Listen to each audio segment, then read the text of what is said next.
This is episode 61 of the 99 Forever podcast. I'm Eric Friesen, and my guest today is making his fifth appearance on the podcast. He's the founder of the Heavy Hockey Network and the host of the Oilerslive and Heavy Hockey podcasts, Michael Hebert. Michael, how's it going today? That's going great. Thanks for having me, Eric. Yeah, man, it's great to talk to you again. It's the first time I've had you on the podcast since late May when we were recapping the Oilers' epic playoff series victory over the Flames, which obviously made for one of my favorite episodes. And hopefully we'll have some more great moments to look forward to this spring. Yeah, absolutely. And I believe we will.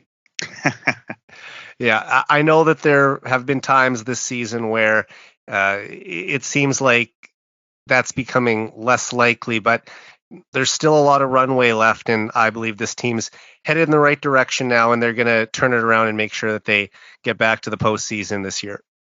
100%. Yeah, I agree with you. I mean, I think that the season schedule for the Oilers coming up and a number of factors are going to play into that. Absolutely. I mean, I think they had the second most difficult schedule in the first half, but it's sort of making up for it now because they have the third easiest schedule going forward for the second half of the season. Yeah. And, I mean, we quite literally just passed the halfway mark. Right. And, I mean, who did we have up? The Ducks. I mean, that wasn't far different game than we saw last time, but that's exactly how the Oilers should have looked against this team. Right. And I mean, they badly outshot them the game in December, too. It's just that the goalie stood on his head and stole a game that the Oilers would have liked to come away with 2 points. But like I said, we're just hoping for better things in the second half of the season now. It's set up well for them, especially when this team gets healthy. Yeah, 100%. I mean, they, there's some argument. Well, I don't know if you'd call it argument, but when I bring up injuries with the team, some people say, well, the Oilers haven't had many. They've actually they lead the league or close to the top 5 of the league in man games lost. And any injury on a hockey team to me is a big one. I mean, look at the Colorado Avalanche, for example. They were one of the best teams in the NHL last season, finished second in the overall standings behind the President's Trophy winning Florida Panthers, and obviously had one of the best playoff runs ever, going 16-4 in the playoffs. This year, they're not even in a playoff spot at the moment, and injuries are a huge factor there. The Oilers are in a similar situation where this team has been decimated early on in the season, losing some key parts, and I don't care what team it is around the league. You take a couple top 6 forwards or a top 4 defenseman off their team, it's going to have an impact. 100%. And, how many goals is Evander Kane good for in a year on this Oilers team? 30, 35 goals at a minimum. I think it's 40 personally. And, he changes the outlook of the lineup. He gives the team considerably more depth, more options. That's a huge loss. And, you got to factor that in. And there's probably some teams that could handle a situation like this better than others. Like, I think if the Tampa Bay Lightning or Boston Bruins lost a couple guys, yes, it would still be noticeable, but they might be able to get through it a little better than a team like the Oilers could. Yeah, they might. But, let's talk about Colorado, right? They're a team that all year people have been using the injury excuse for this team. And here they are sitting on the outside looking in. Like as an Oilers fan, we've had to deal with the constant rhetoric that the Oilers are no more than Connor McDavid. If a team loses a player, it's a big deal. And it's a big deal for any team. I'm not saying that's why I don't believe Colorado is that at a loss of talent that a couple guys make a big difference. I think it's a big deal when you lose players, whether you're the Oilers or you're the Colorado Avalanche, who were unstoppable last year. For sure. Remind you. Right? Exactly. And I think the other thing is that old rhetoric that the Oilers are a one-man team or a two-man team. Well, for the longest time they were calling them a one-man team, and it was just McDavid. Then they were almost forced to include Draisaitl in it. Well, they're a two-man team.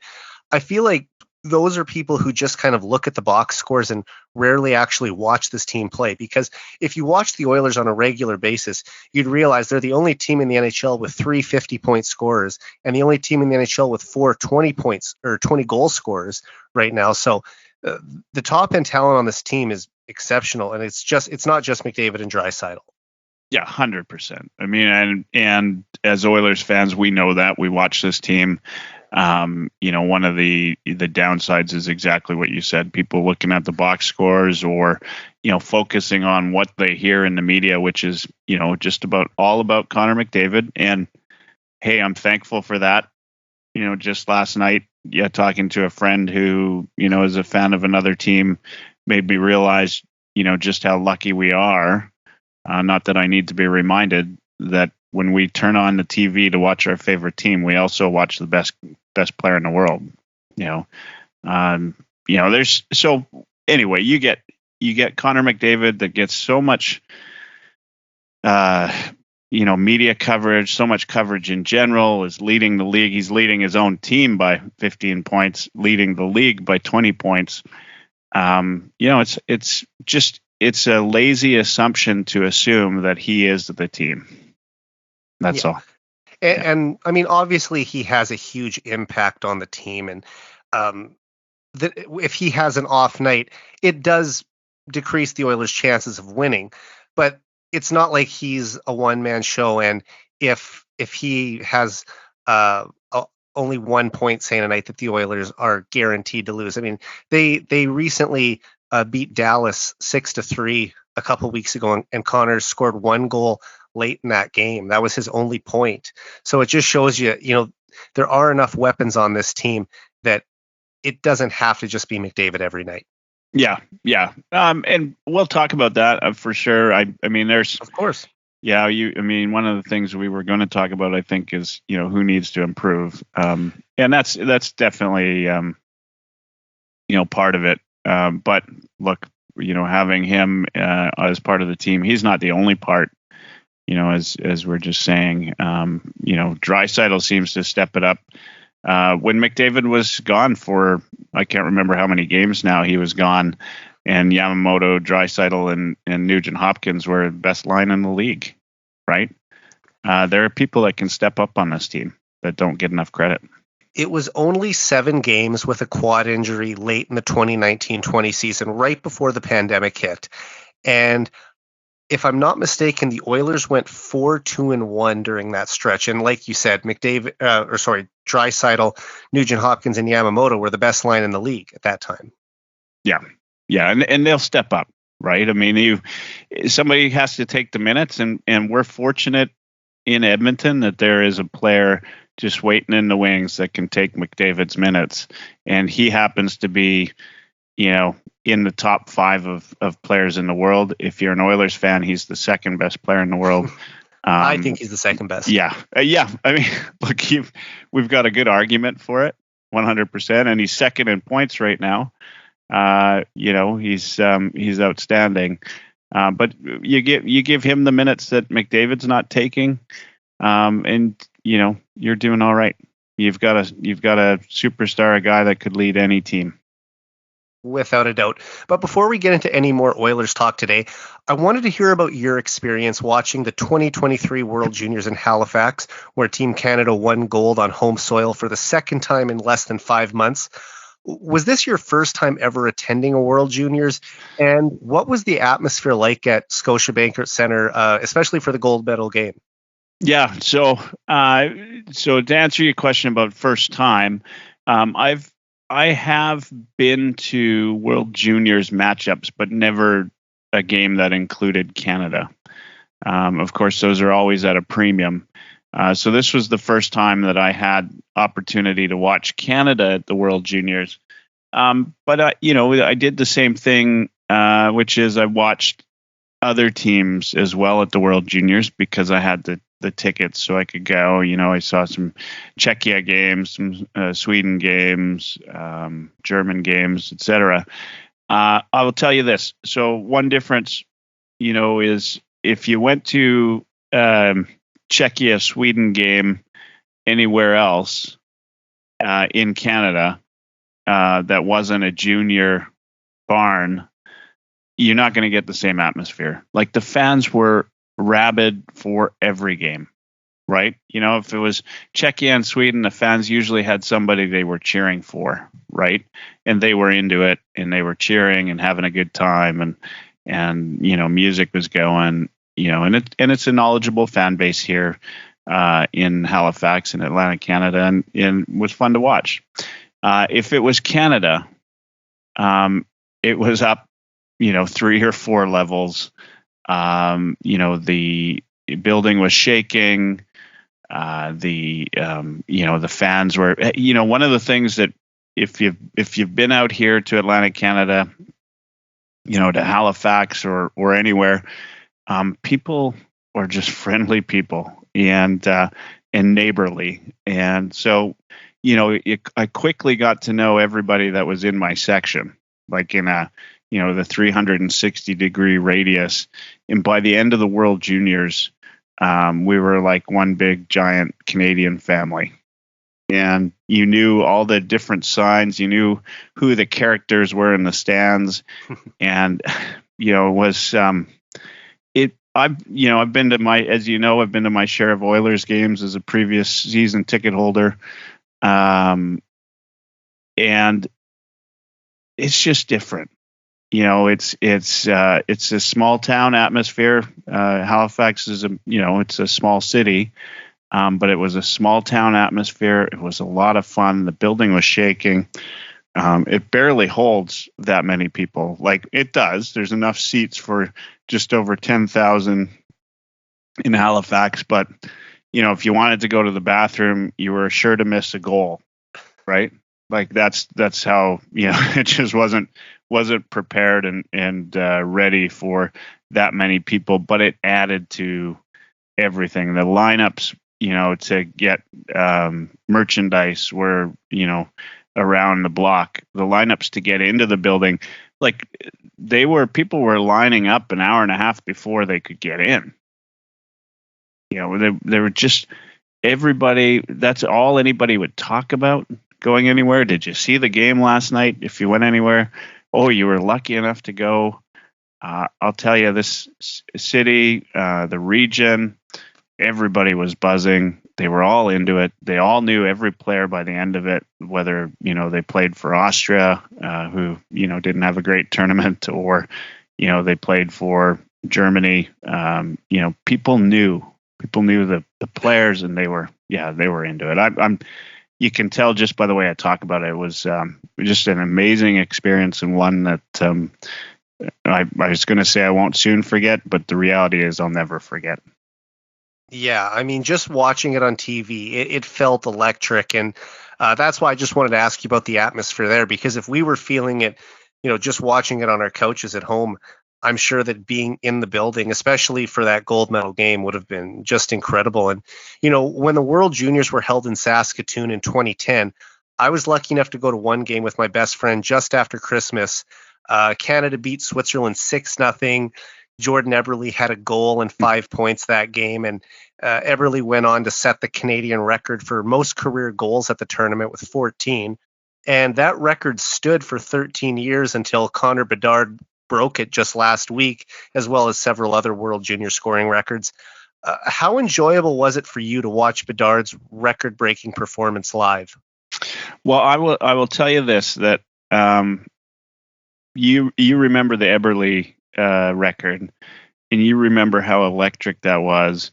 And there's nobody I know in Saskatoon. Now, granted, Eberle's kind of a local, right?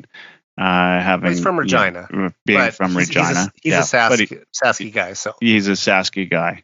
But it doesn't matter. Everybody in Saskatoon is a huge Eberle fan, right? Like, I know, and I know a lot of people in Saskatoon. They all love Eberle because he lit it up that World Juniors, and you remember that. I'll tell you this, that Bedard's from the other coast, but everybody in Halifax and area is a huge Bedard fan right now. They sold out on jerseys, Bedard jerseys. I was lucky enough to get one. Really? They sold out a couple games before the before the tournament was even done. He was they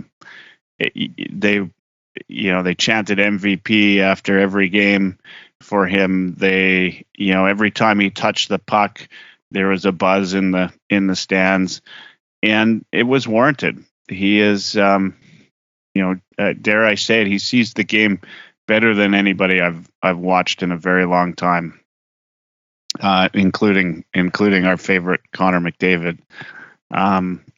Maybe he doesn't have the speed of McDavid, but his ability to know what's going on and how to play the game is pretty next level, and it'll serve him well. I'm excited to watch him play in the NHL and see what he does. Obviously there's always going to be a wait and see, but he's definitely a special player, and so much fun to watch.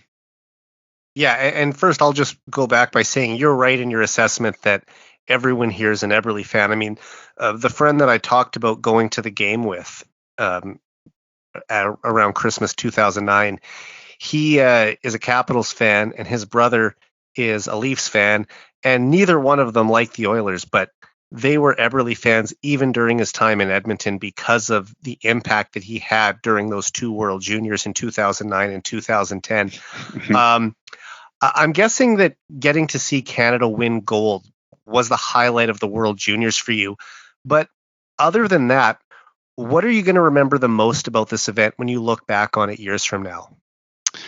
Yeah, I mean, the song "Heave Away" really became a thing. It was like you'd be walking down the street in Halifax and people would be humming it or singing it. And that was, of course, the Canada goal song. And for those who want to look it up, it's been done by the Fables, and they're a Newfoundland band. And Zach Dean picked that out. He's, from Atlantic Canada. He was a favorite. It was just really neat to see all these kids. That there's a couple of memories that stand out specifically. The Bedard goal in overtime against Slovakia. When everybody, was on the edge of our seats because we thought it might be an early tournament for Canada. Going into overtime, even in the final game after being up by 2, the mood and the tension in the building, was just unbelievable. And anytime Canada scored, it just felt like there was an elation in the crowd, and the heave away would go, and a lot of jiggers and dancers out here, but everybody's dancing in the stands. And as I said, it was like very neighborly. I got to know a lot of people that I'll probably never see again. Those are the memories I'll take from it. I quite literally, if there was ever a case for keeping it in a junior city, Halifax proved that. I'm sure, as you remember, in Saskatoon, probably just had a different look and feel. Not that people in Edmonton or Calgary or Toronto wouldn't appreciate these games, but there's a different feel. I mean, we're used to cheering for junior hockey out here, and it's a lot of fun, and it's about cheering for guys from your hometown and a little bit of a different game and style. And then the other thing I want to just say about the fans out here, and I can't speak for the fans anywhere else, but they were great in understanding that these were just kids, right? So when Slovakia lost in overtime, they were crying, right? And they're on the fans were done cheering, and then Slovakia. I was right by the visitor bench, where my seats were, so I had firsthand view, but the fans cheered on the teams, right? Like they still gave Slovakia big, applause, and there weren't any, rude comments or anything like that. It was just really good overall sportsmanship and everything from the fans here. It was awesome. I loved it. Everything. As I said, I'll never forget this. It was great. Well, it's great to hear that they showed class like that. And I don't think anyone ever questioned that there are passionate hockey fans out there. I think there's passionate hockey fans from coast to coast, really. I mean, absolutely. Lacrosse might be our national sport technically, but in reality, hockey is Canada's game. It's always going to be Canada's game. And I think that from what I can tell, Atlantic Canada did a fantastic job of hosting this event. They had it in 2003, I believe, as well. And I'm sure it won't be the last time that they'll be hosting this. Yeah, no, it's if it's every 20 years, I think they'll be happy here. But it was pretty good. Well, that's awesome, man. All right, we'll go back to the Oilers now. And since it's Connor McDavid's 26th birthday today, I think we have to start by talking about the Oilers captain. So when McDavid arrived in Edmonton in the fall of 2015 as an 18-year-old phenom, we knew the Oilers were getting a once-in-a-generation superstar. And despite impossibly high expectations, McDavid has somehow exceeded all of them. Since 2015-16, McDavid leads the league in assists, points, game-winning goals, overtime goals, power play assists, and power play points. He's won 9 individual awards, including 4 Art Ross trophies, 2 Hart trophies, and 3 Ted Lindsay awards. And his 776 career points are the 5th most in NHL history by a player before turning 26, behind only Wayne Gretzky, Mario Lemieux, Dale Hawerchuk, and Steve Yzerman. Michael, as a diehard Oilers fan, how much of a thrill has it been for you to watch the best player in the world on this team for the past 8 years? Yeah, we watch this guy every night, and he still does something to amaze us. If it's the goal in LA where he steals the puck and then flies down and puts it top cheddar, this guy, he just finds new levels to amaze us. He wasn't, he was a goal scorer before, but he wasn't a Rocket Richard kind of goal scorer. And now he is all of a sudden.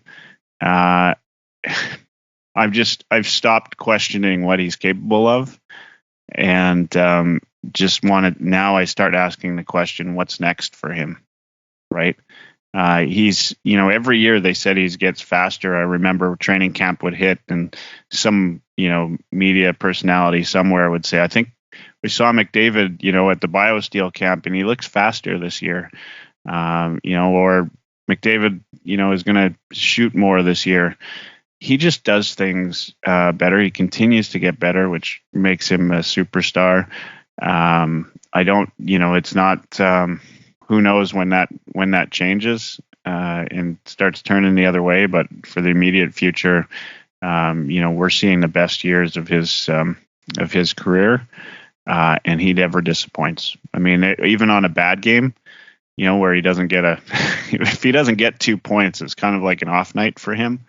And that's what we kind those of expect, nights, right? Yeah. And those nights he always has an opportunity or two that just didn't go in, or maybe it was a pass to somebody who wasn't able to complete the play. But every single night, he does something that makes me just happy to be an Oilers fan and be able to see this guy night in, night out. Yeah, and something you said there, I just think really stood out when you said that you stopped questioning what he's capable of anymore, and you're wondering what's next. I think that's very much how fans in the 80s in Edmonton felt watching Wayne Gretzky. He broke Phil Esposito's record of 152 points in his second season, and then from there it was 200-point seasons. And well, now he's breaking his own records, and it just got to a point where they said, the possibilities for this guy are endless. And I think we're starting to see that with McDavid as well. I mean, he is the gold standard for offensive brilliance in the NHL today.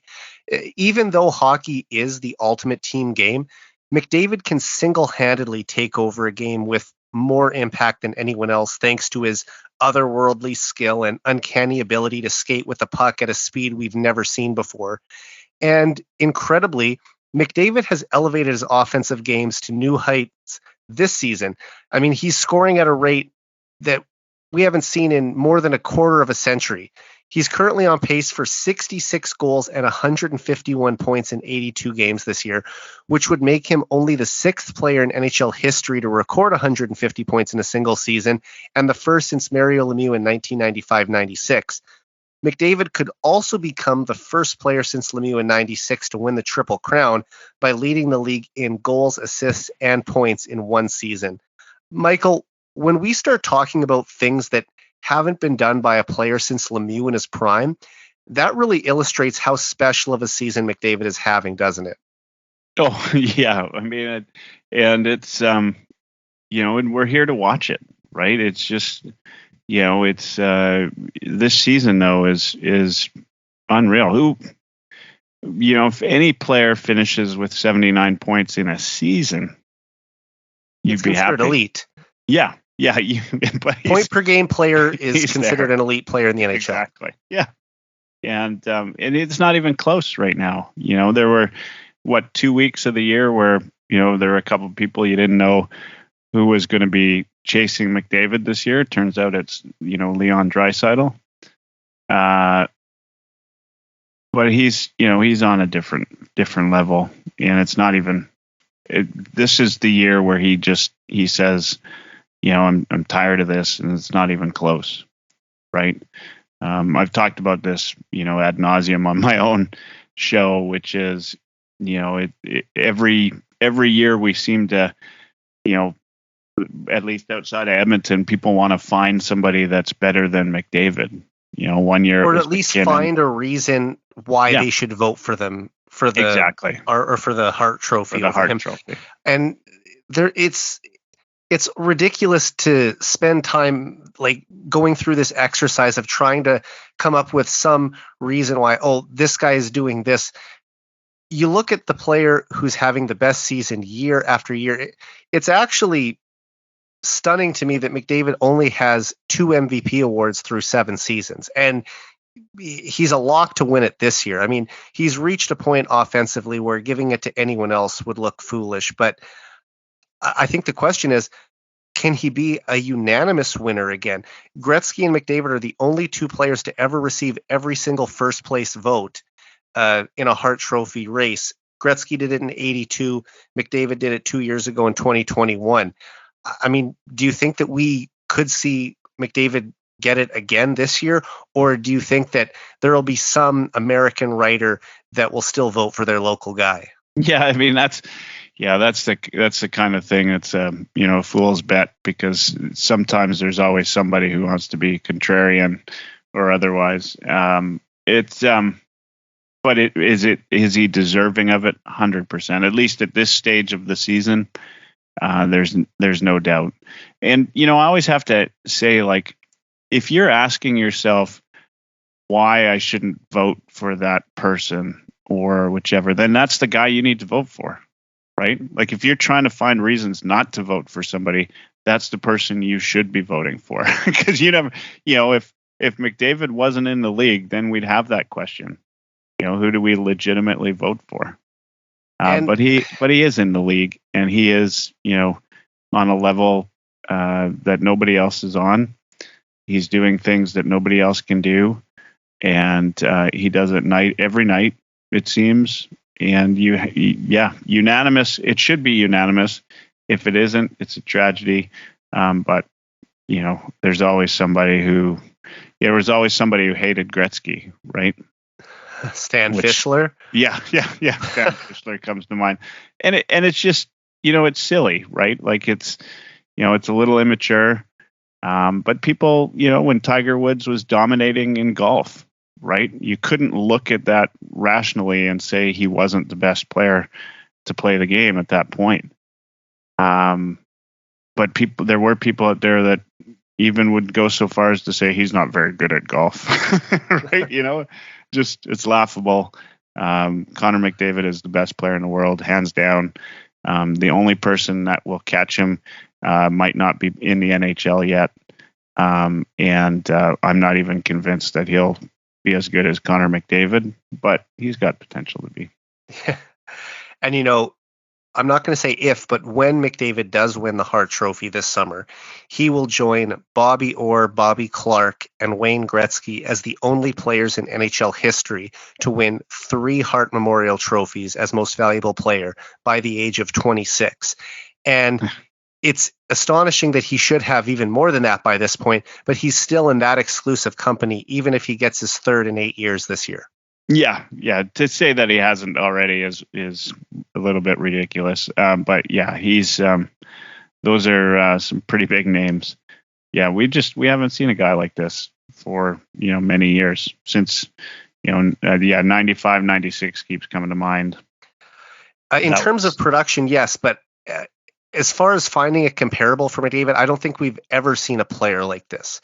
He's often called the most advanced player that's ever played the game because of his combination of skill, vision, speed. I mean, just his ability to process the game.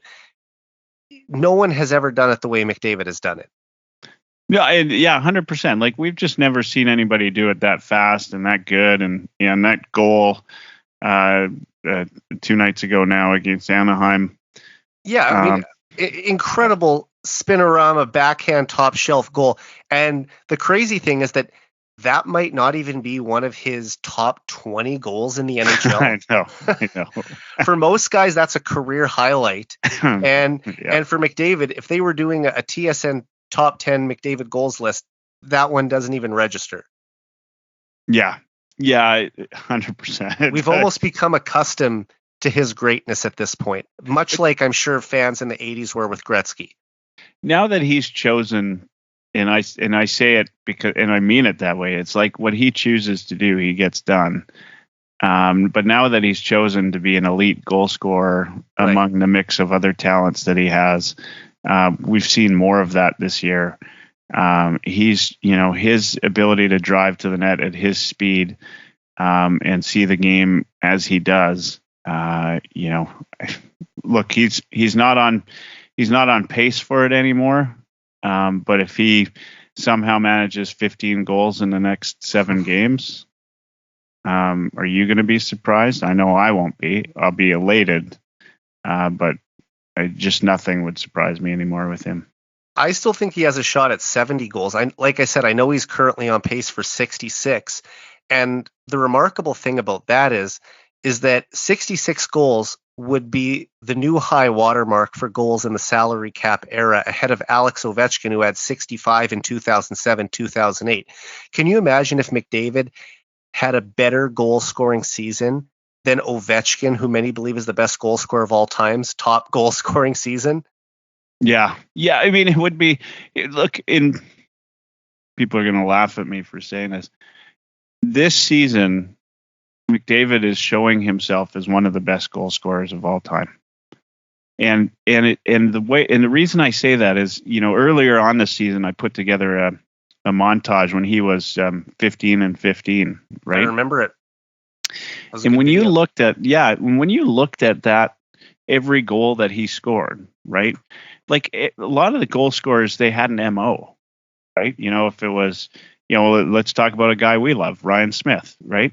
You knew he was banging them in front of the net. Talk about a guy who could be the best goal scorer of all time, Alexander Ovechkin, who, he's on the left side of the goal and he's waiting for that shot, right? He's scored other goals and he's scored some pretty ones, but what's probably McDavid's 500 goals? of his 800 goals are from that spot. Yeah, exactly. Give or take. If I had to just take a guess at it, maybe it's even more than that. And what's McDavid's MO? You can't say, because he doesn't have one. The other night he threw one to the net from from Ovechkin's spot and killed it top corner. Some nights it's a breakaway goal, and he changes up how he does the breakaway. Sometimes it's wraparound. Sometimes it's a one-timer from the right of the goal net. It's everywhere. It's when he gets the puck, he has the ability to score. And there aren't many players in history that had that ability. No. And I'm not going to suggest that Connor McDavid will ever come close to Ovechkin in terms of goal scoring ability. I mean, look at Ovechkin he could potentially break the record for most 50 goal seasons in NHL history this year if he scores 50 again. But would you think that at the end of their careers, McDavid's top 10 goals, like the best goals that he ever scored, will be a more spectacular list than Ovechkin's top 10 goals? Oh yeah, without a doubt, right? It could be the nicest top 10 goals that we've ever seen. Right? Now, at the end of the day, I'm also a believer of they don't ask how, they ask how many. Yeah, but at the same time, if you're producing these highlight reel goals on a nightly basis, I mean, it does make it a little more enjoyable to watch, especially if you're a fan of the team he's on. It does, and McDavid's never won a Rocket Richard, so it's hard to put him in that category. He's going to this year, though. He will, and that now will put him into that category of elite goal scorers. The next question for him will be, how long can he sustain that? Right. And if he can sustain that for a length of time, then that's a whole other conversation. But I think we can only have that conversation after he wins the Rocket Richard, and then see how he sustains it. But right now, this season puts him in elite company in the way he's doing it and what he's doing. It just even through the bad moments of being an Oilers fan, right? Being fighting for a playoff spot at this point in the year when you felt like we should be top of the division. Even then, I'm still thankful to be an Oilers fan and be able to watch this guy play. Right. And look, the Oilers have owned the Art Ross Trophy basically since 2016-17. Yeah. 5 of the last 6 Art Ross winners have been on the Oilers, including 4 for McDavid. He's going to win his 5th this year, which puts him into even more exclusive company. But the Oilers haven't had a player lead the league in goals since Gretzky in 1986-87. And the Rocket Richard Trophy didn't come around until 98-99. So he'll be the first Oiler to ever win the Rocket Richard Trophy, but he'll also be the first Oiler to lead the league in goals in 36 years. So we're due for it. Yeah, absolutely. I mean, although there'd be, a ton of other fan bases that don't think we're due, but I believe we're due. And lastly, on McDavid, this is a question that I've asked a few guests on the show already this winter, but I want to ask you as well. How many goals and points do you think McDavid will finish with this season?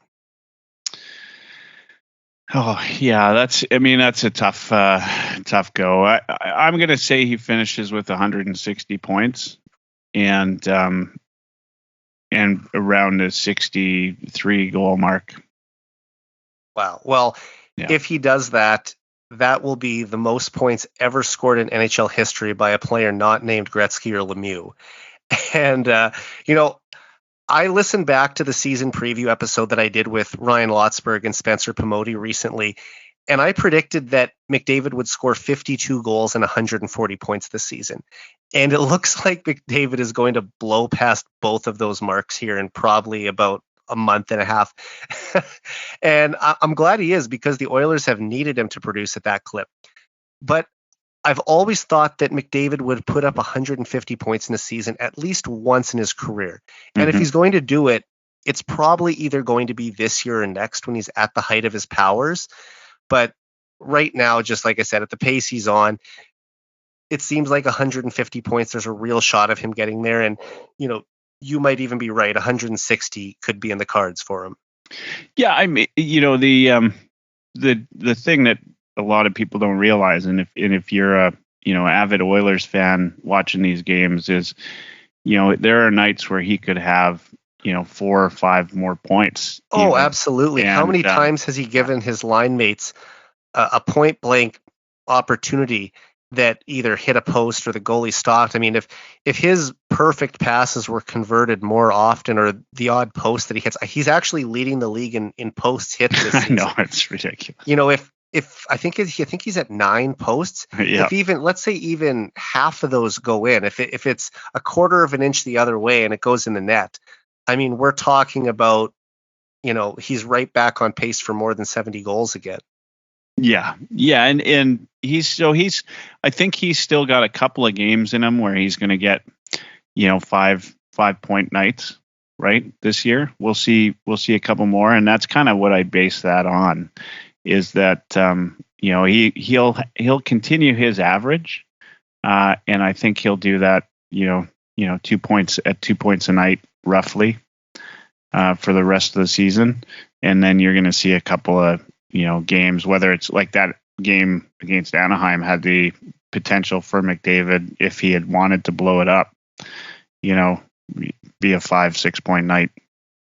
And it was funny, but I got the impression in that game that Woodcroft was playing McDavid to boost other players during the game. Yeah. And see, there's times like that where, okay, the game is pretty much out of reach for the opponent.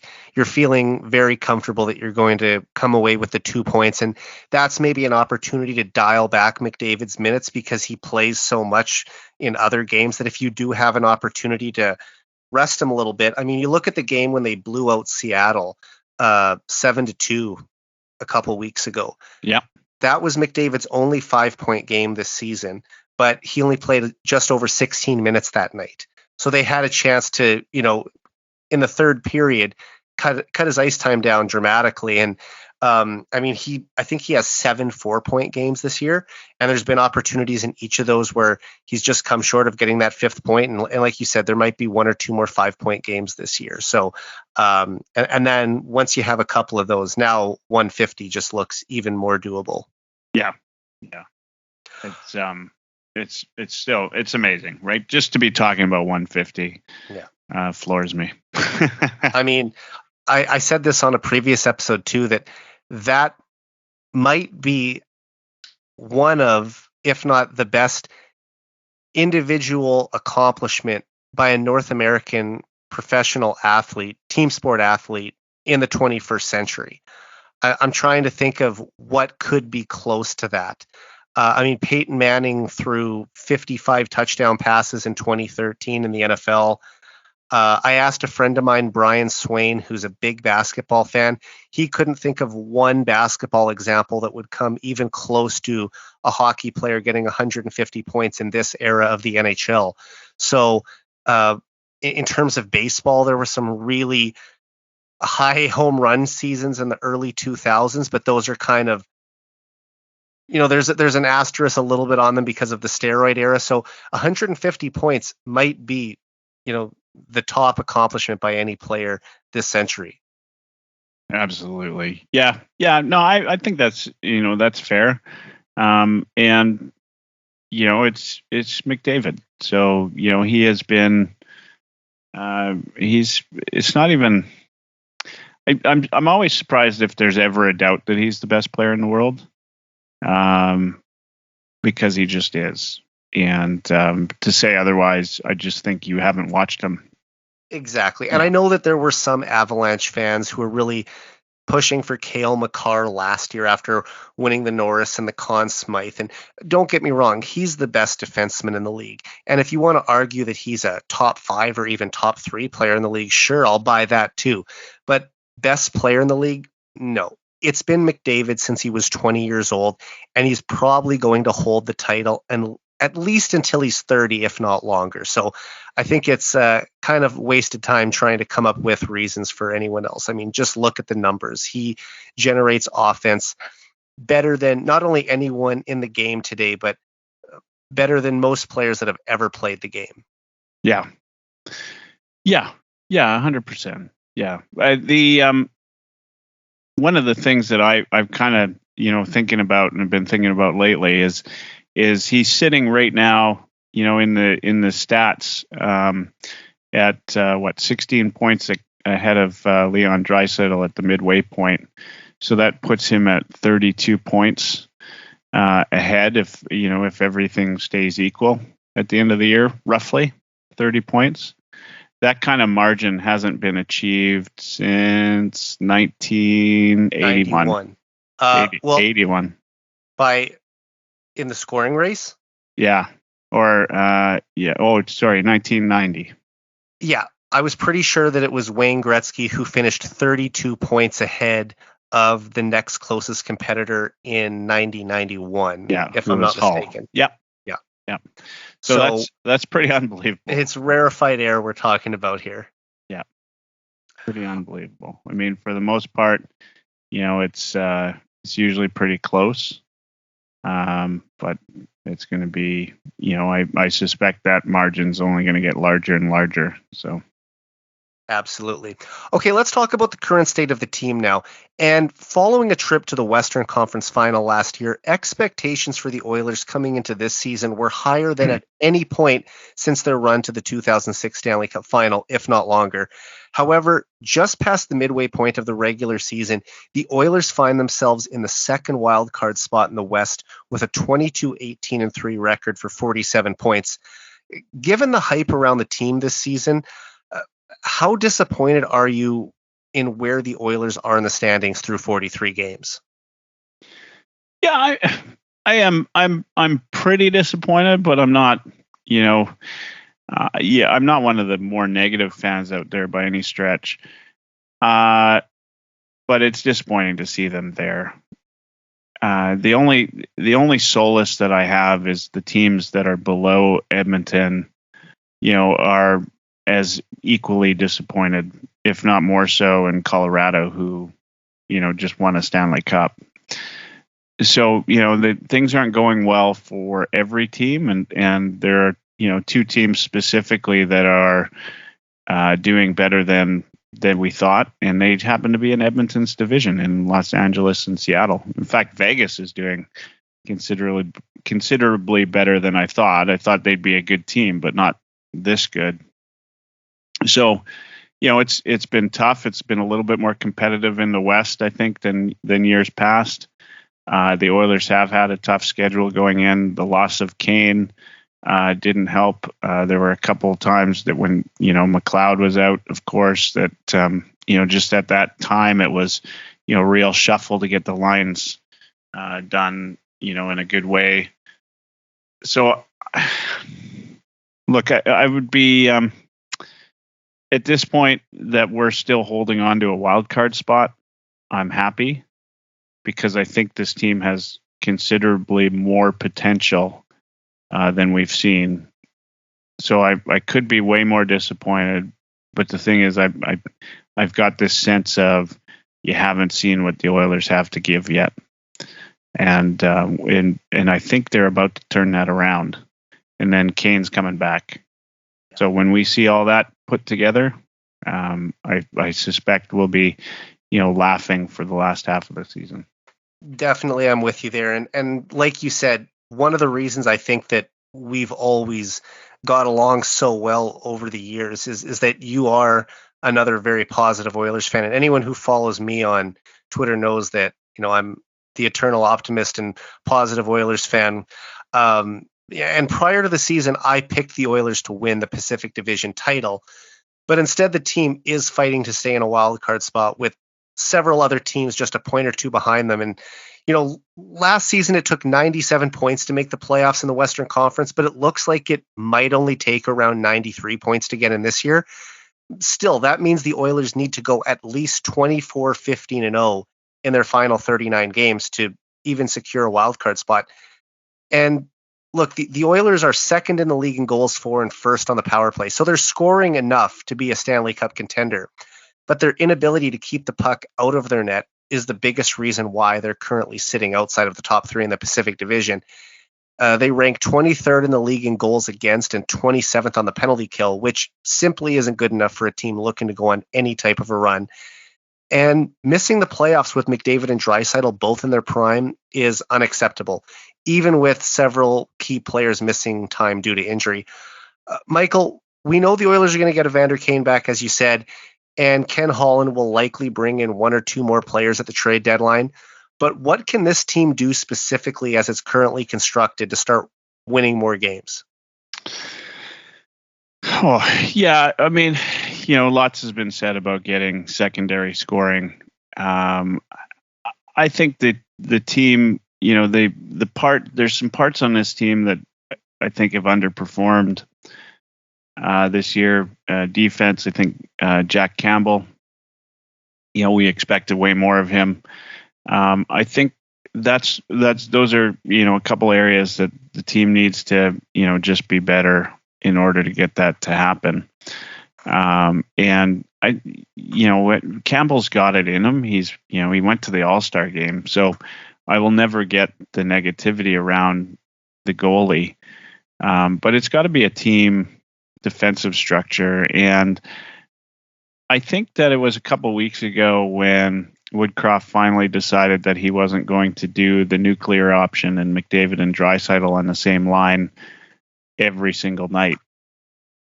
And I believe that the team has started to get back to that type of win style that they had when Woodcroft came back, when Woodcroft came to the Oilers as the head coach.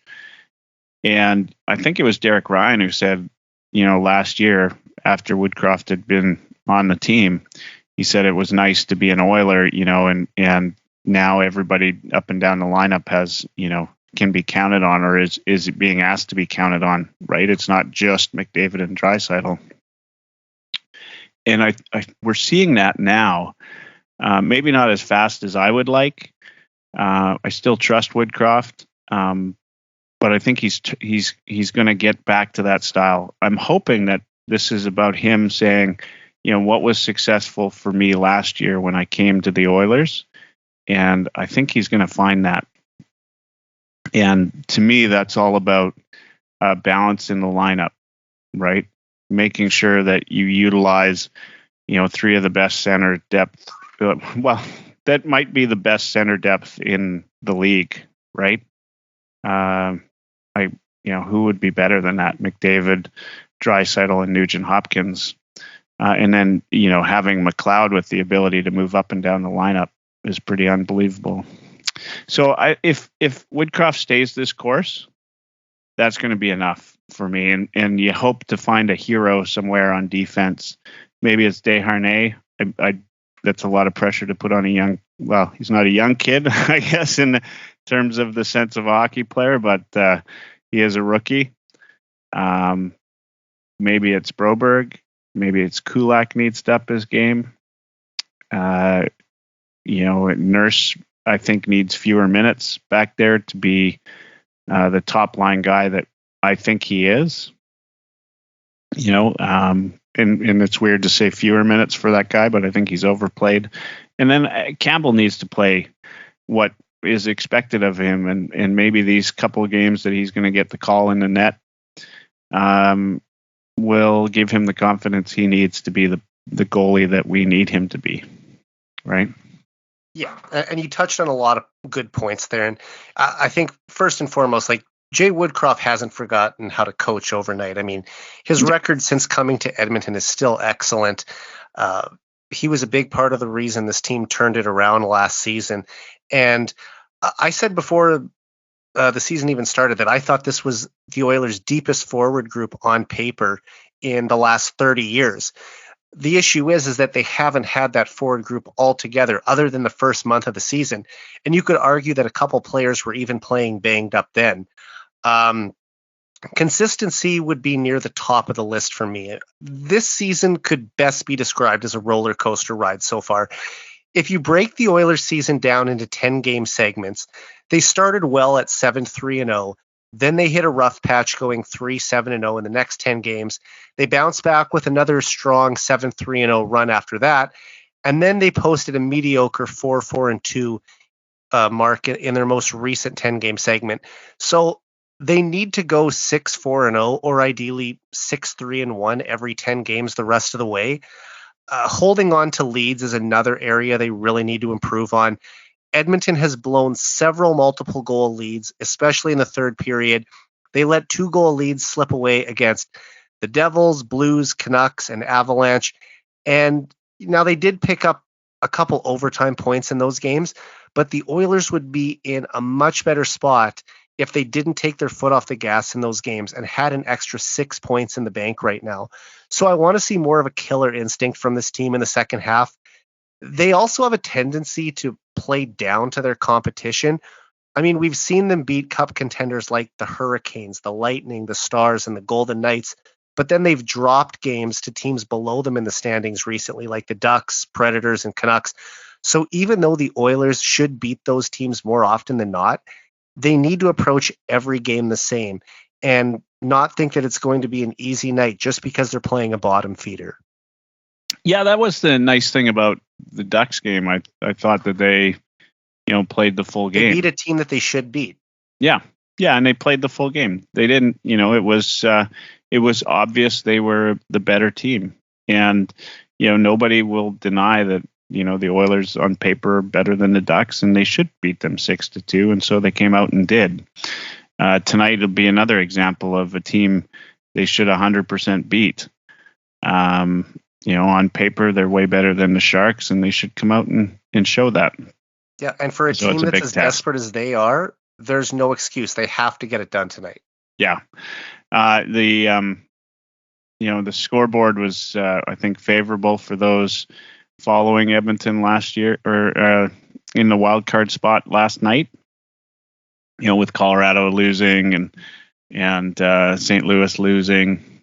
So that should give the Oilers a little bit more breathing room as well, if they go into tonight and can take out a win. This team has the ability, as we said, to go on a long stretch, and it's interesting because I would love to. Maybe you've done the math. Like, is there another team that has? Do they lead the league? Sorry, maybe you said it. Did they lead the league in giving up goal or giving up leads? The Canucks do. I believe they've blown 8 or 9 multiple goal leads, and the Oilers, I think, are at 5. Yeah. So that's a big turn. I keep going on about this loser point, and it drives me nuts. But the Oilers win games. Like, if you go by wins, they're only a few games behind, the top teams in the division. Exactly. Yeah. You look at some of the overtime losses that have racked up, and it makes you think if the Oilers could have extended a few of those games to overtime. I think back to games where they've allowed a goal that either tied the game or gave the team the lead in the final 10 minutes of the game. And you think if they could have just gone without allowing that to happen, if they could have avoided that mishap, at the very least, they get it to overtime and they get a point. And the Oilers have a huge advantage in 3-on-3 overtime, having the 2 best players in the world. They win most games in overtime. So where would this team be if they could have just avoided that one late mistake? Yeah, and I think that's a typical challenge with the Oilers of late is the one-time mental mistakes that really cost them.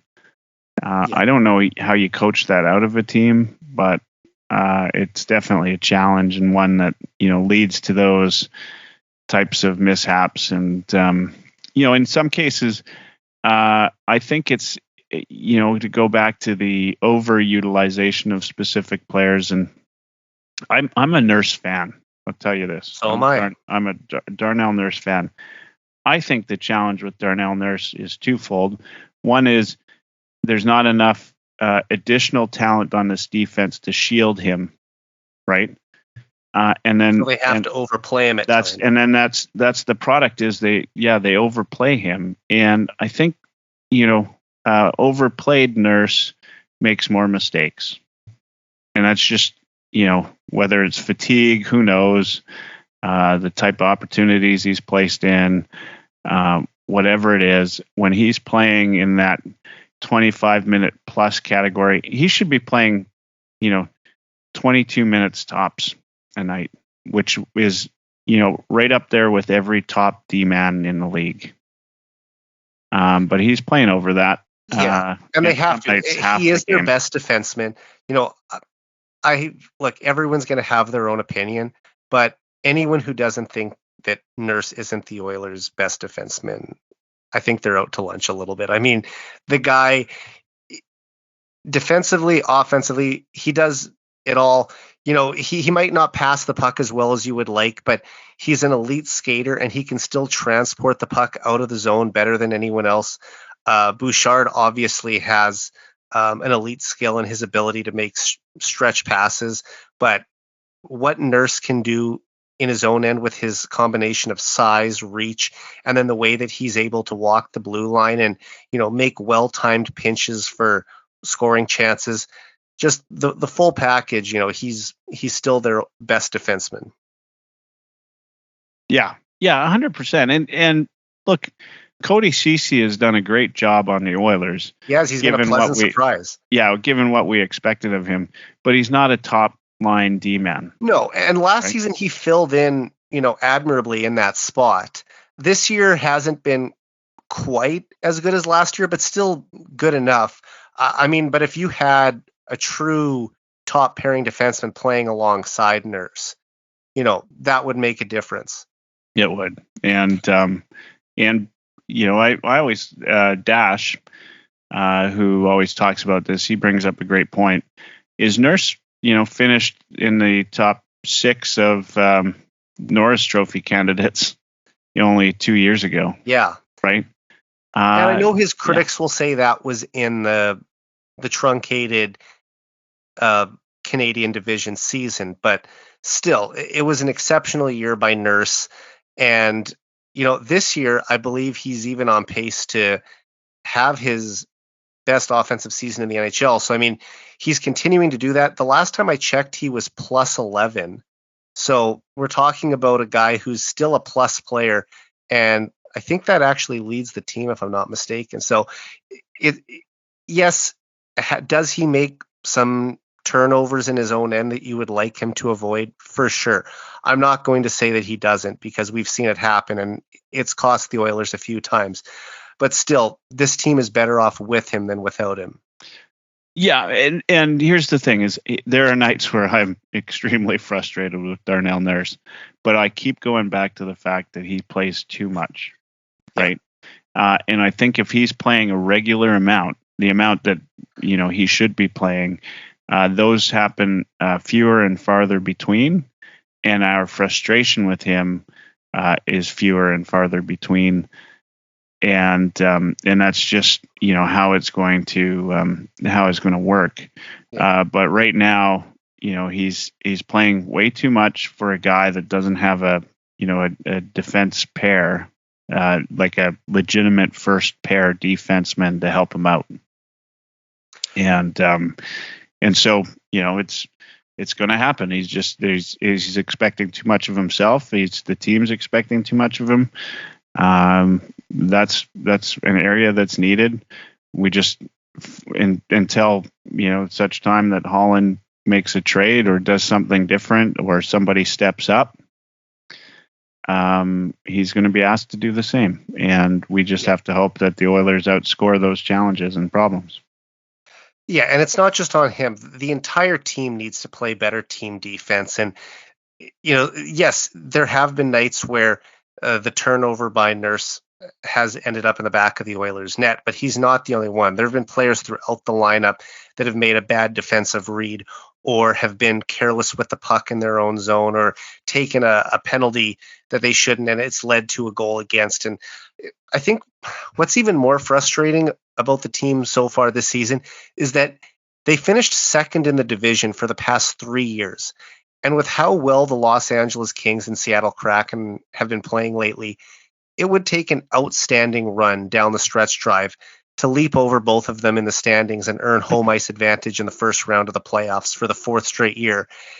And while it would feel like a bit of a step backwards to be a wild card team, as long as you make the playoffs, you have a shot to win the cup. And as we saw in the playoffs last spring, McDavid and Draisaitl can raise their game even further at the most important time of year. So even though the Oilers would be an underdog in a series against a team like the Golden Knights or the Stars, the Oilers have beat both of those teams already this season. And neither one of them is an unstoppable force like the Avalanche were last year. So I believe if the Oilers get in, they could still win at least one round. There's not a team in the West that the Oilers couldn't beat in a playoff series. No. not right now, not as it sits. And but if you don't know, you Colorado might be the crossover team. Like you could be playing a Central Division team, depending on who finishes ahead, right? Yeah. Yeah. True. Yeah, it'd be interesting. I'm not. The sky's not falling for me as an Oilers fan yet, No. And I hope it doesn't. It's this is the time of the season. This road trip, I think, is massive. In fact, the next little while, they've got very winnable 6 out of 7 games against Pacific Division teams too. Like this is where you're going to make up some ground if you're going to do it, because these are the teams that you're literally battling for a playoff spot with. Yeah. And so we're going to see, by the end of February, which makes sense given where that is in the schedule. But by the end of February, we'll have a really good idea of what this team is capable of. For sure. All right, I want to look at some more individual performances with you now. So we're each going to name 3 Oilers players that have impressed us the most through the first half of the season. And the only caveat is that we can't include McDavid nor Draisaitl on our list because they're obviously the team's most impressive players year after year. And after that, we're going to pick 3 players that need to step up their play for the rest of the season. We've already sort of touched on a few guys, but you can repeat those if you want. I don't know who you're going to pick. Michael, we'll start with you. Which 3 players have impressed you the most this season and why? Yeah. Okay. Well, it's almost like there's some players that you can't pick, but I would say, Hyman has impressed me because he never stops. Even the games where the Oilers lost, you can always count on Hyman to give it, the old cliche 110% every game. And he does it with a smile on his face. And he takes penalties because he's trying too hard, right? Like you can always count on him to do everything. He went on a bit of a slump. He just kept going until he was out of that goal scoring slump. And he had some bad luck there too with the video reviews. So he's probably number 1. Or close to. Right next to him is Nugent Hopkins. I mean, he's another guy that maybe we should be asking what's next for him. He's reinvented himself on this Oilers team a dozen times already in his career, and he just continues to get it done. If you need him to be a defensive player, he's a defensive player. Except he's everything. He's good on the offense. He's good on the defense. He's having a career year this year offensively. And it's not. At some points you might have said, yeah, it was because he was with McDavid or he was with Draisaitl. It's not. He's just such a solid player, and he continues to get better. And he's not a rookie anymore. Obviously, he's not even a young guy anymore as far as the NHL goes. I'm just so impressed with that guy and how he's getting better year over year. Probably the third one is a little bit harder. I'd be inclined to say Kostin because he was a surprise. Kostin's done really well. He's banging around. He's doing a lot of good things. But I'd like to give an honorable mention to 2 players. One is Barry. Barry has come out and been better defensively than I'd ever give him credit for. I never watched him play this year, and I can say that I can't recall a game where I felt like Barry was the guy that I could pin the game on. He's come out and done a little bit of everything. He's been not great defensively, but he's been solid defensively, which was never his game MO. And he's performed above expectations. And then I think he's just maybe we're not giving him enough credit on the blue line. Like he does what he needs to do on that blue line in the power play. To make sure that the Oilers stay in the zone and do well. Now the other player, is a guy that kind of like Desharnais, he just keeps going until he makes it, and that's Holloway. Gets an honorable mention for me because he had a great preseason. Everybody thought the world, started on the top 6, went down the lineup, but he hasn't given up. And where is he now? He's probably going to come out and play top line minutes tonight, right? And so, look, I think that's what you got to ask about players, is that as the season progresses, they continue to get better. Holloway is a rookie in this league. He's kind of like Hyman light right now. He just doesn't give up, and you got to respect that. He might not have had the season we had hoped for, given the way he started preseason, but man, I just love the fact that he keeps coming to the games and playing as hard as he can. Because he could have given up, and he hasn't. So he'd be honorable mention as well. But so my 3, definitely Hyman, Nugent Hopkins, probably Costin would be 3rd. It's a pretty good list, and I don't know if this is going to surprise you or not, but we have some of the same names. Yeah. I'm going to go with Ryan Nugent-Hopkins as the first name on my list. He's currently tied for 12th in league scoring with 50 points in 43 games, and now in his 12th NHL season, he's on pace for 39 goals and 95 points, which would both be career highs for him. 95 points would lead most teams in the league in scoring. He could only hope of being 3rd on this team. Nugent Hopkins has never reached the 30-goal nor the 70-point marks in his career before. So this is far and away his best season in the NHL. And over the past few years, I thought that he would become a consistent 75-point player.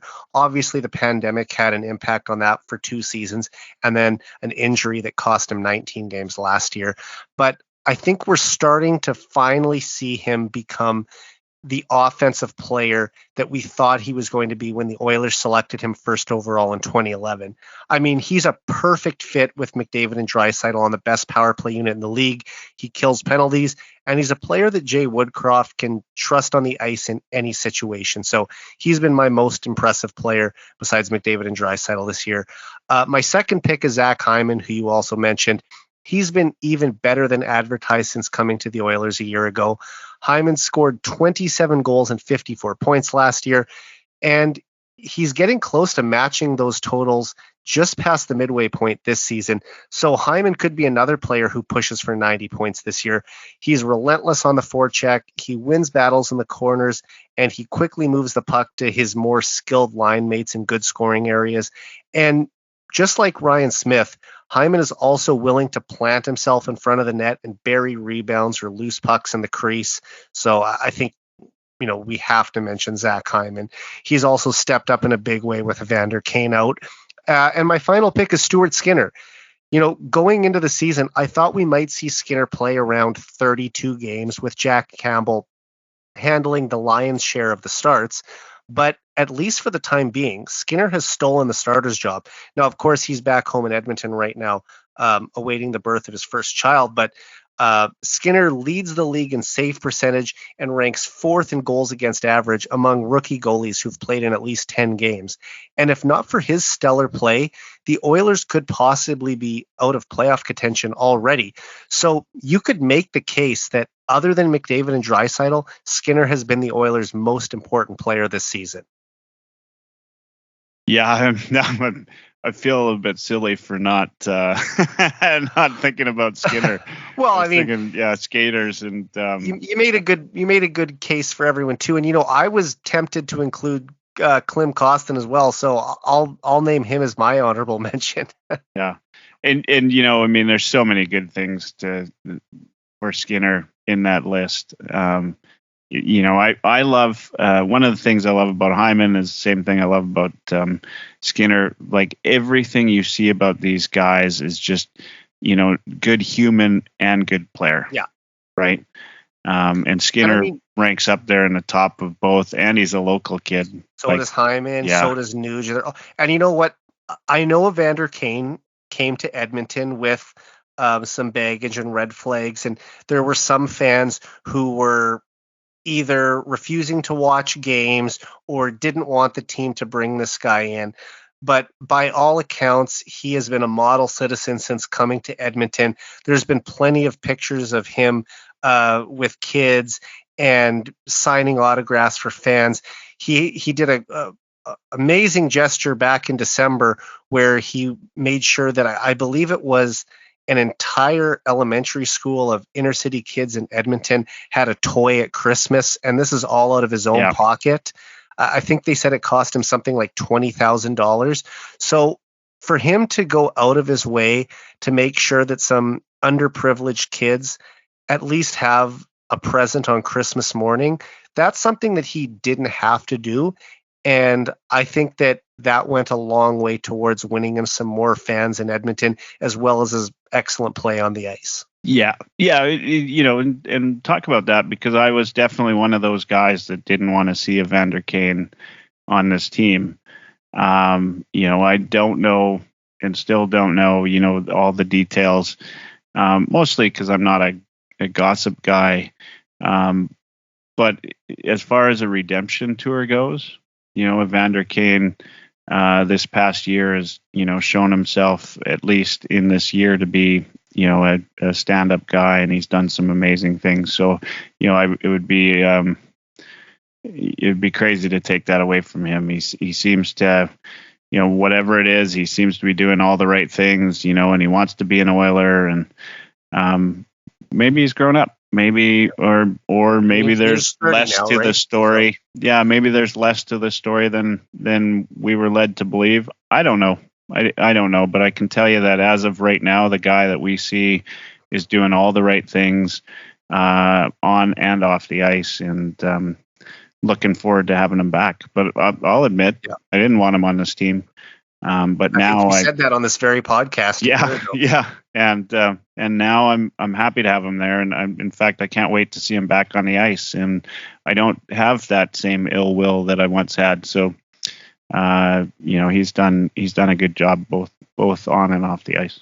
And is there any doubt that, notwithstanding McDavid and Draisaitl, that Kane was the Oilers' best player in the second half last season? No, I mean, yeah, he's a difference maker for the team.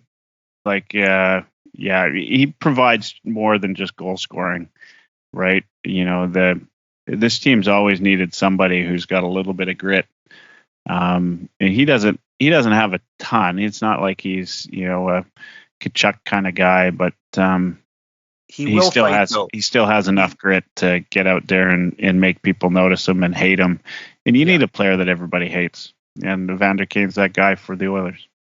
Exactly. And, he's a rare player who is a natural goal scorer that can also drop the gloves. And I mean, I go back to thinking to the 2020-21 season, which was the second pandemic shortened season. And since then, the Oilers have added Zach Hyman and Evander Kane on the wing. I mean, those are two guys with 30 goal potential. Think about where this team was before they had them, how depleted they were on the wings. Like, those guys have given the Oilers arguably the best top six in the league when this team is healthy. Yeah. Oh, yeah. Yeah, 100%. I can't wait. I mean, what's the newest word on Kane? He's... They're saying he'll be back before the All-Star break, and that means we could see him as early as 2 weeks from now. It's amazing. That's it. That's amazing and great news. All right, Michael, now we're going to name three players that we need to see more from the rest of the way. I'll let you go first. Who do you need to see step up here? Yeah, this one's, tougher because outside of those players I already mentioned with the honorable mention, there's a bigger list here. And I know you already talked about Nurse and Campbell, so if they fall into your list, Nurse that's totally doesn't, fine too.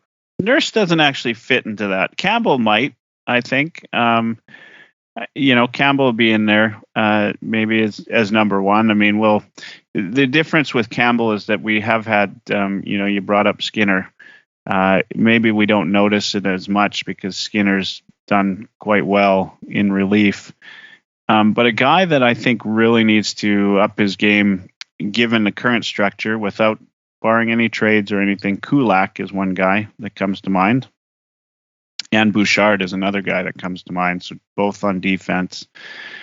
They just need to be better defensively. Bouchard needs to find a way to, get the puck to the net a little bit more frequently. He's such a talented player. Like the way, I don't know how he does it sometimes, but he seems to like stick hand his way, out of a phone booth, and yet it's not as smooth as a McDavid or a Draisaitl, but he gets it done anyway. So he's got the talent. We know that. He's got to take a step up to be like the NHLer we think he can be. And Kulak, I just think we expected more from him this year than and maybe he's not capable. And then the other guy I'd have to say is Foegele, right?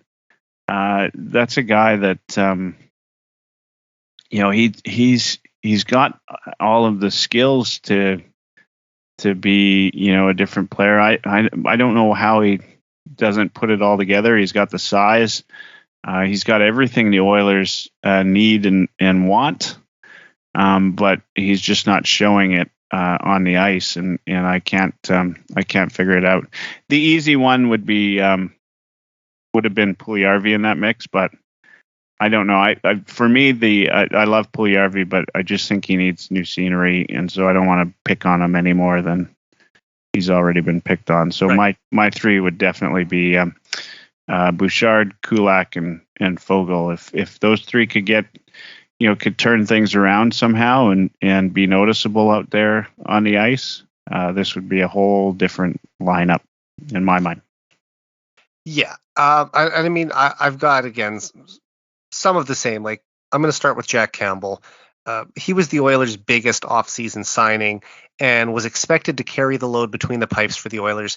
However, he's had a bit of a tough start with his new club, posting some below average numbers. But that said, Campbell still has a winning record, and his numbers have been better in his last 4 appearances. I actually think he should have had the shutout in Anaheim the other night, but the 2 goals he allowed really weren't his fault. Unfortunately, they still went off a stick or through a screen and went in, but it's just good to see that his play is trending in the right direction, and he's going to have another opportunity to get in there tonight with Skinner still back in Edmonton, like I already mentioned. So the other thing is hopefully switching equipment manufacturers and reducing his workload will help Campbell return to his all-star form from a year ago. Evan Bouchard would be the second one who I think needs to have a better second half. He's -9 on the season, which is second worst on the team after Jesse Puljujarvi. But he was drafted 10th overall, not to be a defensive stalwart. He was brought in to be an offensive defenseman, so he might only ever be average in his own end. But I want to see his offensive game take off from here. He had 43 points as a rookie defenseman last year, and I thought he had a good chance to reach 60 points this season. But he really struggled in October and November, and maybe part of that was because he didn't have 2-time Norris Trophy winner Duncan Keith as his D partner anymore.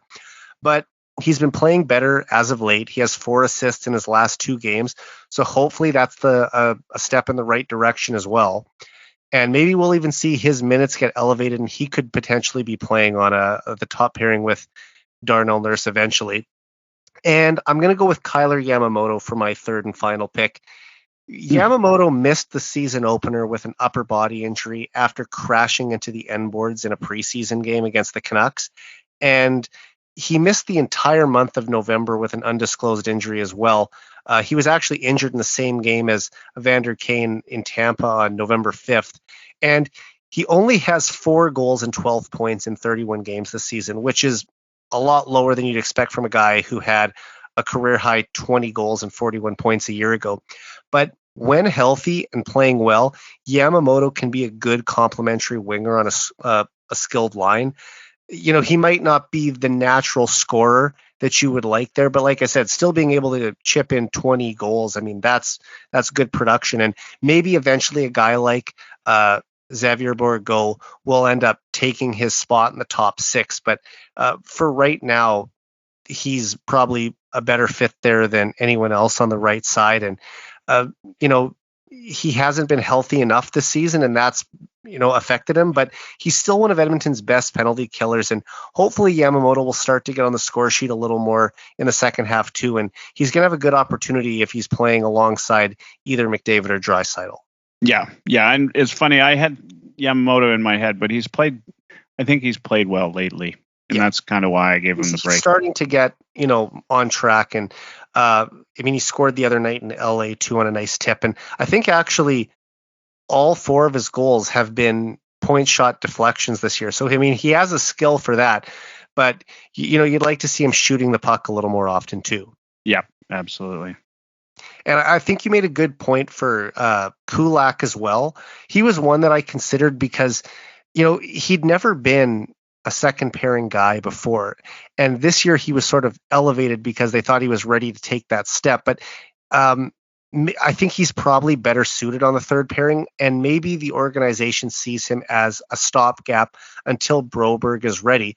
But the way that Broberg's been playing as of late, maybe that switch happens sooner rather than later. And I know he's also been mentioned as a potential trade piece if they're able to bring in Jacob Chychrun, but that's the balance that you're weighing. Do you weigh a defenseman who could be a really good player for you down the road, depending on if you want the player who can make you better right now?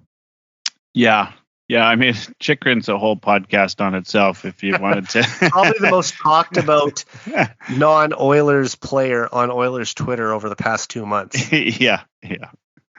And I think people want to make change for change's sake. So, he's been mentioned. And, the thing is, look, if you bring in Chychrun, you're getting him for 3 playoff runs. You got him this year, and he signed for 2 more years at a very manageable $4.6 million cap hit. The ask of 2 first-round picks and a top prospect is a little rich for me. Or I've also heard a first-round pick, a second-round pick, and a player. So, if you're having to give up a first and a second and Broberg, that's tough too, because this is a guy you picked 8th overall, and when you invest a top 10 pick in a player, you really want that piece to be on the team for years and years to come. And I think that he could be an excellent defenseman in Edmonton for 10 years. But when you look at Jacob Chychrun, who's almost a point a game defenseman, and has a plus rating on a horrible Coyotes team and is solid defensively as well, that would be an outstanding piece to add to this team and really give the Oilers a boost going into the playoffs.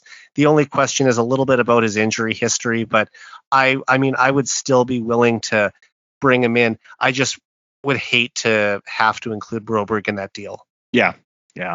I have some other debates, but as I said, there's we'll save that for another podcast. And you know what? Just to finish up the show today, I want to talk to you about a major announcement that you made on Twitter yesterday, and that was that you announced that the Heavy Hockey Showdown charity game, formerly the Oilerslive Cup, is returning on March 4th. I've played in this game twice before, the first time at the Max Bell Center in Calgary in 2019, and then at the Edmonton Downtown Community Arena in 2020. And it was an awesome experience helping raise money for charity by doing something we love to do, and that's play hockey. Michael, how excited are you to have this charity game going again after a few years? It's been a long go since we had the last one. It was February 29th of 2020. 2020. And, yeah, it was leap year that year. Yeah, it was leap year. And I've just been waiting for the right opportunity. We don't have a lot of time to create what we had hoped for our first one back, but it's the start of, now that we've got the Heavy Hockey Network and we've got a group of just some really solid people. I've got a great committee that's being put together. Jacqueline, she's the heart and soul of the committee and won't get enough credit ever for how much work she does for it. And just the people that have come out and played are amazing, and the way that Oilers fans get together to support anything is amazing. So I'm always excited. I love playing hockey, and I love it even more when there's a good cause behind it and good people. So it's going to be fun. And I can't recall if you said it or not, but it'd be March 4th of this year, at noon at Argyle Plaza. So a lot of, believe it or not, a lot of ex-Oilers have stepped on the ice at the Argyle Arena there in retirement, playing men's league back in the day.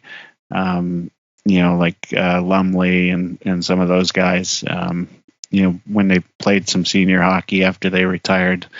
I remember being able to watch them go play there. So it's kind of it's an old barn, but should be a lot of fun. Awesome. Well, I've never lived in Edmonton, so the downtown community is the only arena that I've ever played on there. And I'm definitely looking forward to checking out some of the new rinks around town, or at least different rinks around town. Yeah. And I know you, and like you said, I mean, it's an awesome experience anytime that you can do something you love and raise money for a good cause. You've put on 5 charity hockey games since 2018. I know you said that this year you might not be able to do as much as you wanted in previous years because it's coming up a little quickly here, just 7 weeks away. But how have you seen this event grow over the years from the first one? Yeah, it's just the name that has come along with it. We did it initially just as a way to get our Twitter folks together to play some hockey, and attached a charity. At the time it was autism, because one of the fellows that was playing, had an autistic child, and so we were able to help not just his child, but a number of autistic children get weighted blankets that year. And then we had everybody out in Calgary where you played. Again, we did it for autism. We've done it for pancreatic cancer, when a good friend of most of the Twitter folks and just such a guy that inspired all of us, Adam Zakuski, was diagnosed with pancreatic cancer, and so we did that for him.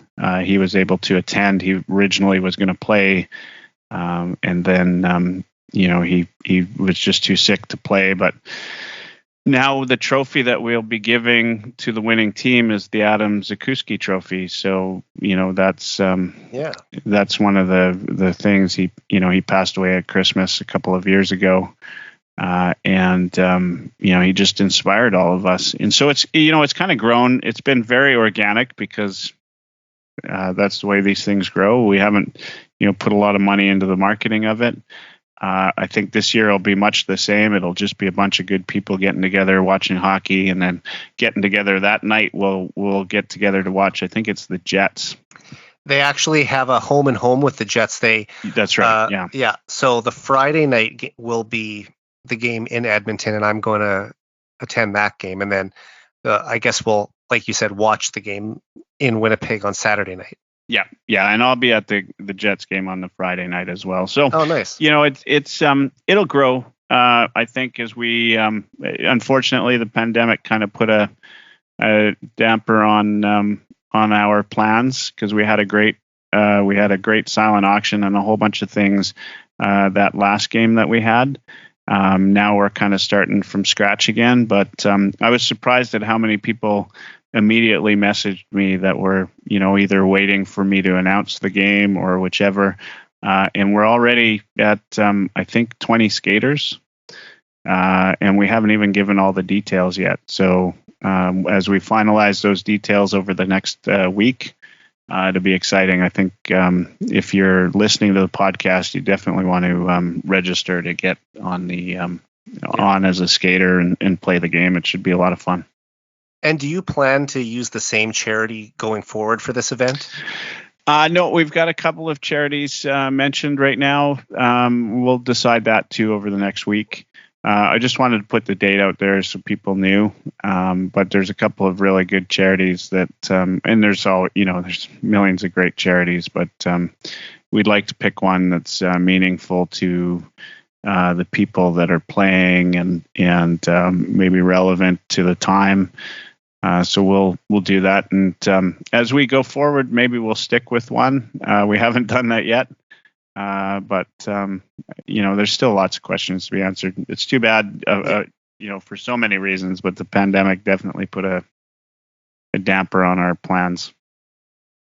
And I know you put out the announcement that the event was happening yesterday, but I don't think that you had said where the game is going to be played. So I guess we're getting some breaking news on my podcast. It is, in fact, it is breaking news because as we're recording, I got the confirmation that the ice is booked. So that's awesome. Pretty excited about that.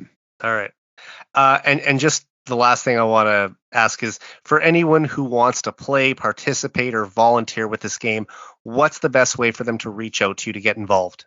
Yeah, reach out to me either at michael@heavyhockey.com or DM me on Twitter at Oilerslive. And we'd love to have the more volunteers, just the bigger it's going to be. And of course, even if you volunteer to do pretty close to nothing, you be there at the game and have fun with a whole bunch of different people. And we'll have, hopefully we'll have lots of different activities for those that want to watch and for those that want to play. That's awesome, man.